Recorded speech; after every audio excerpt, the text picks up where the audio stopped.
students, welcome back to World History 2. In today's lecture, we're going to be looking at World War II, Part 4. Stay tuned for the PowerPoint. Okay, class, this is our fourth PowerPoint lecture on the Second World War. And as you can see by the title screen, this is going to be the German invasion of Russia. The invasion of Russia, the opening move by the Germans is called Operation Barbarossa. And then as the invasion takes place and continues on, and for several years, different operations are given different names. But the opening is Operation Barbarossa. So just some background on this invasion. Operation Barbarossa is the code name for the German invasion of Russia. That's important to know. By mid-1940, relations with Russia had become strained over the Balkans. The Balkans is where Yugoslavia is. And Russia has a great deal of interest in that area because they're kind of the same people group, the Slavs. And the Germans and Russians are having some strained relations over this. And so in April 1941, Germany invades the Balkans. And that's going to continue on because there's a whole invasion of Greece and Malta and Crete and all of that. But Germany invades the Balkans, and when Germany invades the Balkans, Hitler actually has developed plans for the invasion of Russia. And he moves 3 million soldiers to the Russian border. And in his plan for Operation Barbarossa, he divides his army into three main army groups, the North, Center, and South. Now, it is unbelievable the amount of land that, first off, that Russia contains, but how much land is involved in this invasion. You have all the way from the North Sea all the way down to basically the Mediterranean almost. So you have a long front, and Hitler needs a lot of men, and he has three gigantic armies. Stalin was slow to mobilize his forces because he was actually trusting the Molotov-Ribbentrop Pact. Remember that pact that was the non-aggression pact where they would divide Poland, which was only like 2 years earlier. So Stalin said, well, that pact is good for 10 years at least. Well, Hitler didn't follow that. So Stalin was slow to mobilize, but Hitler had his massive army on the border. And I really am oversimplifying this, but we just don't have time to get into all the details. So the question is, why in the world would Hitler attack Russia? He was involved in the Battle of Britain. He's already taken France, and he's victorious there. And he's involved in the Battle of Britain, even though that's not going very well. So the question is, why did Hitler attack? What was the purpose or the reason for it?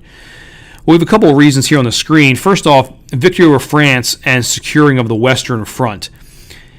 Hitler was on an expansionist mindset because of the one reason down there, Lebensraum, the living space. Well, he's already conquered France, so he's on a good war footing. He's a victor, and he kind of has that high. So he has already secured the Western Front, so now it gives him the opportunity to shift his focus to the east. A second reason is that the Soviets had purged many Russian military leaders, and that was called the Great Purge. It happened in the 1930s. And Stalin actually killed a lot of his generals or had them sent to the Gulag, which is like the Russian prison system in Siberia. Now, when Hitler sees that the Russian military leaders had been purged, so that's going to weaken the Soviets' military capabilities, so Hitler decides this is a good time for me to invade. There was the ideological showdown with the Bolsheviks. The Nazis were far right in political ideology, and the communists were far left. And so when Hitler's rise to power was taking place, the far right Nazi SA would be in street battles and fighting with the far left communist groups in the streets of Germany. Well, here you're on the national stage, and he can take the far right Nazi war machine against the far left Bolshevik communist Russians. Hitler claimed that the Russians would attack eventually, so he wanted to take the initiative.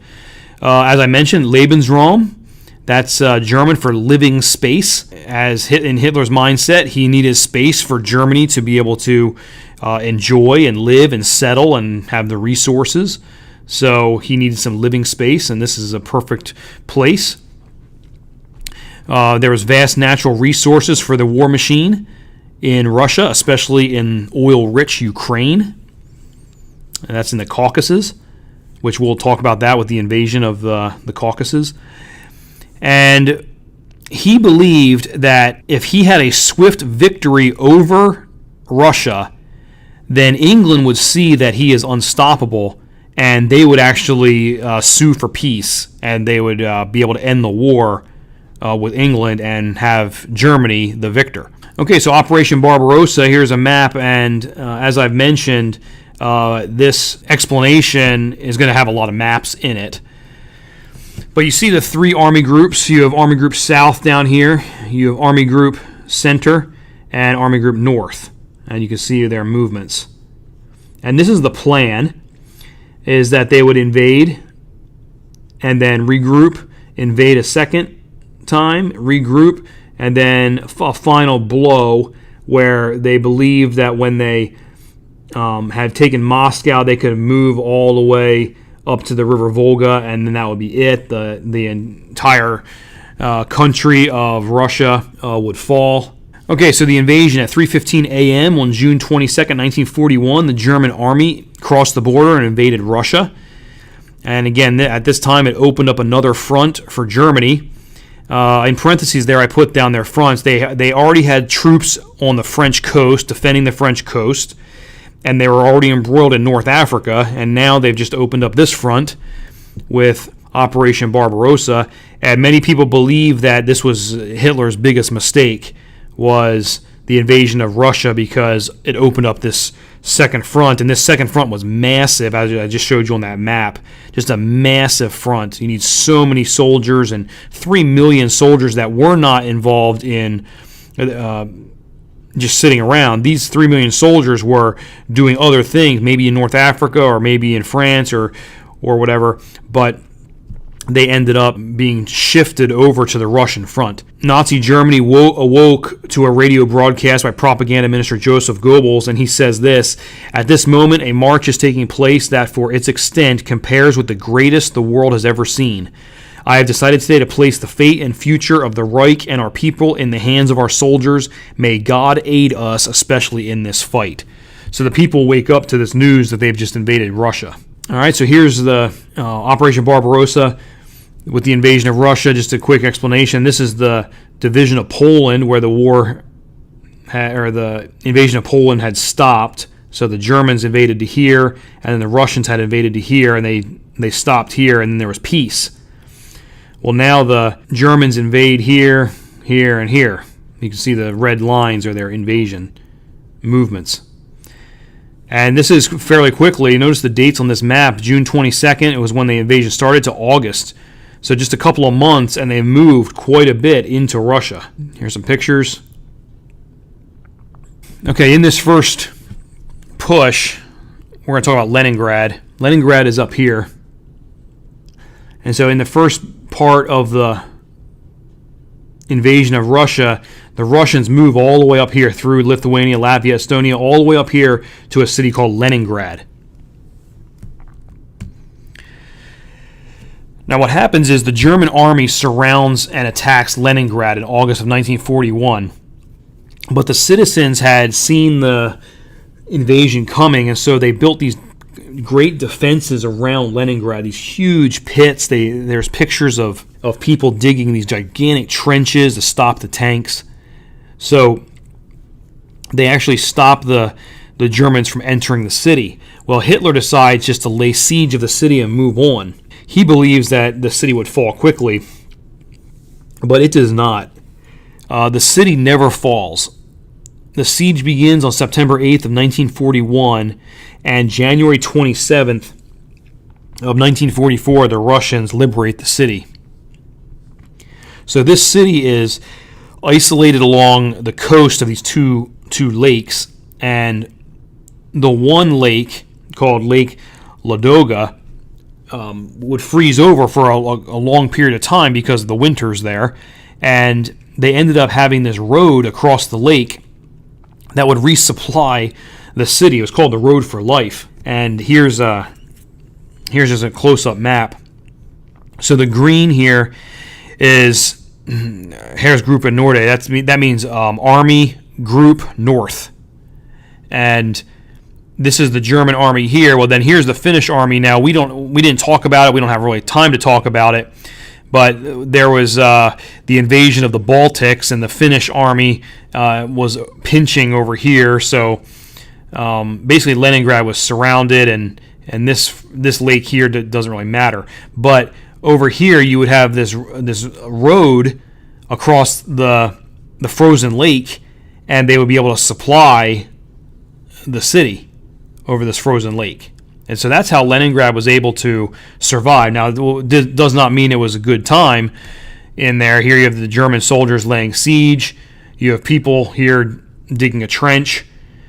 And you have people here that are dead on the street. They were dead. There were people killed from bombings, from artillery attacks, and later on it ended up they were dying from starvation, because even though they were supplied, I mean, you're trying to supply a city through this little road across the frozen lake, they're still going to have quite a bit of turmoil inside the city, and many people starved to death. Okay, so from July to December of 41, you see these movements. Okay, so this is still the first push, and you see how far they get. This is the Crimea. They take the Crimea. They get pretty far in just from June to December of 41. And up here's Leningrad. This is where the siege takes place. But what I want to show you here is notice how close they get to Moscow. Now, they never take Moscow, but they get very close to it. The German army groups made great advances into Russia, but then beginning in November of 41, they really start to struggle, especially with mud. The elements begin to wreak havoc on the military, the war machine. The troops are freezing. They don't have the proper uniforms. The equipment is not doing well, either in mud or in the freezing temperatures. So they really start having some difficulty, and the advance kind of stalls for the winter. And also, I just put a note there, after December 7th of 41, Hitler declared war on the United States, hoping the Japanese would attack eastern Russia. So that was another part of Hitler's plan. If he declares war on the United States just declared war on Japan. That way, Japan would declare war on Russia. And basically, Hitler was hoping it would divert soldiers over to the other side of Russia to face the Japanese. But that never materialized. And so Stalin had a majority of his military on the Eastern Front fighting Hitler. Okay, just moving chronologically, winter 1941 to the spring of 42 is a Russian counteroffensive. And the Russians don't take a lot of land during this time. Again, they're fighting the winter, but you can see that they made some progress here, pushing the Germans, especially away from Moscow. Up here, you see the Germans, they actually finished their surrounding of Leningrad. In the summer of 42, we see a map here. It's kind of blurry, I don't know why, but probably because I made it so large from the file it was on. But summer of 42 is the greatest amount of Axis control in World War II. Now, I don't have the Japanese map of the Pacific here, because they're part of the Axis. But this here is going to be, I just want to show you, this is going to be the German and Italian forces in summer of 1942. You can see how much Hitler now controls. I mean, just a huge, vast part of Europe, North Africa. And again, most of this here is desert. You say they controlled it. Well, I mean, most of it's desert down here.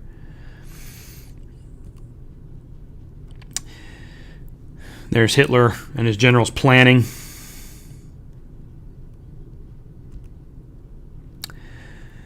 Okay, summer of 1942, Hitler goes on the offensive again. This is called Operation Blue.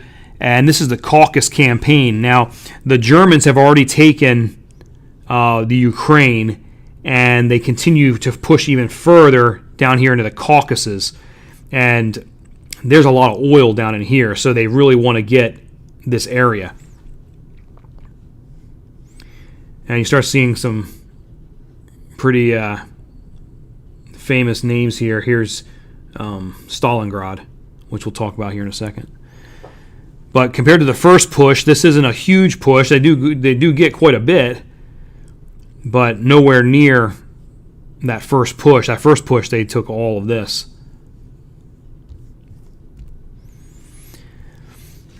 In the Battle of Stalingrad, this is an up-close picture of the previous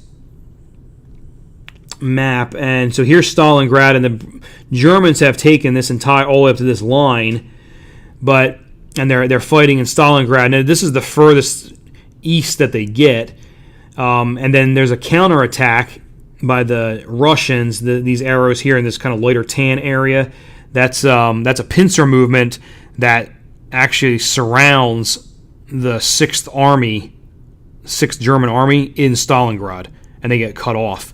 So this is a bad place for the Germans to be, which we'll talk about that in a second. The Battle of Stalingrad was from August 23rd, 1942 to February 2nd of 1943. It was a war of attrition in the city. What that basically means is we kill more of them than they kill of us, and so basically a war of attrition is a numbers game. The people that kill the most win. And that's really what happened. It turned into a real meat grinder in Stalingrad, where the Germans were just pushing so many men into the city that were being killed, and the Russians were being killed. It was just so many people soldiers being killed in Stalingrad. It was close quarter fighting, street by street battles. At times, it was room by room battles within buildings themselves. I had mentioned this before, but this is important. This is the furthest advance of the German army in World War II, was Stalingrad. They got into the city. They took almost 90%. They took 90% of the city, but they finally reached the river Volga, which is in the city, and there's a little bit of Stalingrad on the other side of the Volga, but they were never able to cross the Volga. And so November 20th, that's the furthest that they got, November 20th of 1942. Germany reaches the Volga, and that's where they pretty much had to get stopped, and that's going to be it for their advance. The heaviest fighting was in the industrial area of Stalingrad. The Red October Steel Factory and the Stalingrad Tractor Factory were two huge industrial areas in the northern part of Stalingrad, and a lot of fighting was in these ruins of these factories. If you ever watch the movie Enemy at the Gates, it's a movie about snipers in Stalingrad. That's a really good representation of the fighting in the factories, the ruined factories. So here's the advance on Stalingrad by the Germans. And this picture down here is they're actually going along a street in Stalingrad. You can see it's all in ruins. Here's a picture with the factories in the background of a German soldier. Okay, so the Germans are stopped at the river Volga, which is right here. And there's a little bit of Stalingrad on the other side of the river. But what we see here is we have a Russian winter offensive. And it got bitterly cold, freezing temperatures. Now we're in the winter time, December and January of 42 into 43. And it's just freezing cold. And so the 6th Army, the red line is as far as they got. And what happens is the German flanks, that's over here, and over here are left weakened because they're putting so much emphasis on punching through Stalingrad to get, to break across and take the entire city. It leaves the flanks, these side pieces, these wings, weakly defended. And the Russians see this, and so what they do is they decide to do 2 attacks right here and right here. These are pincer attacks, and they're going to come together here. And when they do that, they encircle the 6th Army in Stalingrad. And the Germans decide they're going to supply this pocket or this this encircled area, they're going to supply them by air. But there's no way that they can supply an entire army by air like that. And they're still fighting all along here, so it's not like they're at peace and they're just bringing food in. They would have to bring all their war machine into this pocket and also still fight along this front. And so it was just very taxing on the German army. And they weren't able to resupply the way they should. There was a German attempt to break through to the 6th Army, but that failed. There was a general, Manstein. He attempted to break through and get to this pocket and release them, but that failed. And on February 2nd, 1943, the 6th Army surrendered under the command of General Field Marshal Paulus. And pretty much the way things happened was that if a general in the German army had to surrender, Hitler basically required these generals to commit suicide. And when Paulus was captured, he was asked if he was going to be committing suicide, and his response was that there was no way he was going to kill himself for a Bohemian corporal. And it was just a shot at Hitler. It was basically like Hitler was not of the military ranking to be able to command. He's just looked at it like as a corporal. But the German army at this time was really questioning some of Hitler's decisions. And Hitler was now basically taking part in commanding and telling local army units what to do, which that's not his job. His job is to let the generals do that. But he was really starting to take control of a lot of decisions for the military. The generals were really questioning these things. Well, Paulus, he fought to the very end, but in the end, he was actually taken. He was captured. He surrendered with 91,000 Germans being captured, and this is the beginning of the end of the Germans in Russia. Now, this pincer movement that surrounded Stalingrad, that was looked at one of the pivotal moments in the war in the Eastern Front. Because as soon as this happened, Hitler just went into a rage and really started sacking generals and really starting to clamp down hard on his own military, and the generals started to question things. So here's a picture of Paulus on the right at his surrender. I mean, you can see this is hardly a victorious army. They're all freezing to death. Most of them were sent into prison camps, the Gulag, into slave labor camps. Majority of these soldiers never returned home. Most of them died in captivity. Okay, so we have the summer of 1943, so Stalingrad is lost, and the Germans are being pushed back by the Russians. But after being pushed back, the German army takes an offensive at Kursk. This is a very important battle in 1943 called the Battle of Kursk. This was the last German offensive operation on the Eastern Front. And you can see this is it right here. And the reason it's so important is that it was the largest tank battle in history.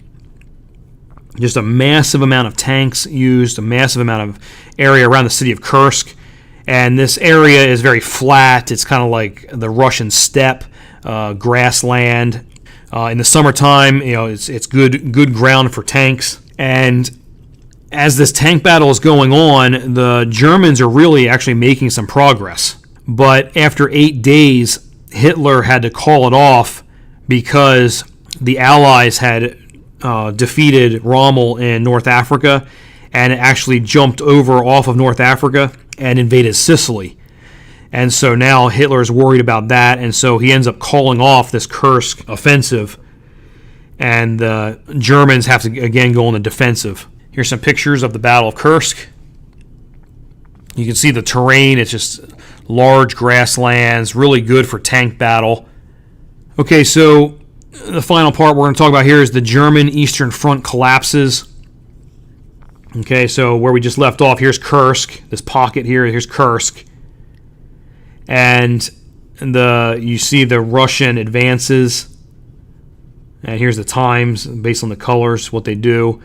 So they advance, so they free Leningrad, and they push through here, continuing to push through.